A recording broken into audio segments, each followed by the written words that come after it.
पुढची बातमी आता पाहूया। ठाणेमध्ये नाले सफाईच्या कामावर गंभीर प्रश्नचिन्ह उपस्थित करण्यात आले। नाल्यातील कचरा योग्यरित्या न काढल्यामुळे तो लोकमान्य नगर परिसरामध्ये जमा झाला असून नाल्यातील पाणी थेट घरांमध्ये शिरलंय। यामुळे परिसरामध्ये प्रचंड दुर्गंधी पसरली असून नागरिकांचं आरोग्यही धोक्यात आलंय। या प्रकारामुळे संतप्त नागरिकांनी महापालिकेच्या कारभारावर तीव्र नाराजी व्यक्त केली आहे।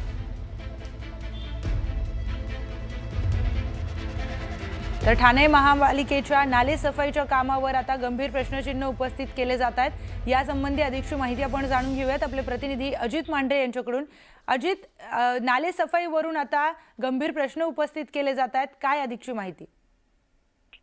ठाणे महानगरपालिकेमधला लोकमान्य नगर पाडा नंबर 2, यशोधन नगर, त्यानंतर ठाणे जिल्हा मध्यवर्ती जिल्हा सहकारी बँक, हा संपूर्ण भाग जो हा डोंगराळ चढाचा भाग आहे। तिथून वरून नाले वाहून येतात, मोठ्या प्रमाणात कचरा नाल्यामध्ये टाकला जातो आणि ते पाणी जे आहे किंवा तो गाळ जे आहे ते काढल्याशिवाय पुढे ते पाणी सरकत नाही।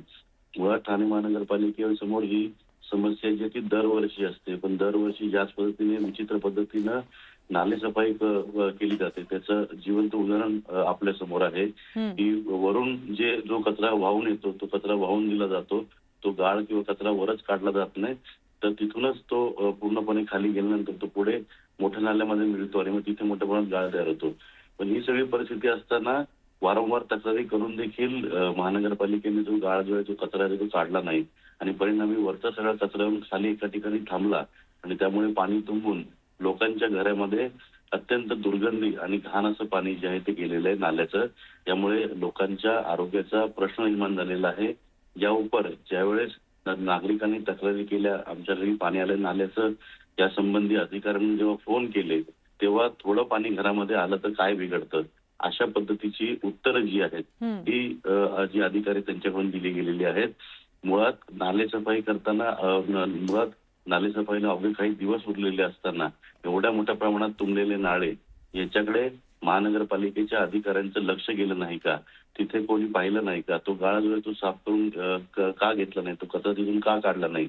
पावसाळ्यामध्ये विचार करा, पावसाच्या आधी ही परिस्थिती आहे तर पावसाच्या नंतर जेव्हा पाऊस पडेल त्यावेळेस काय परिस्थिती असेल?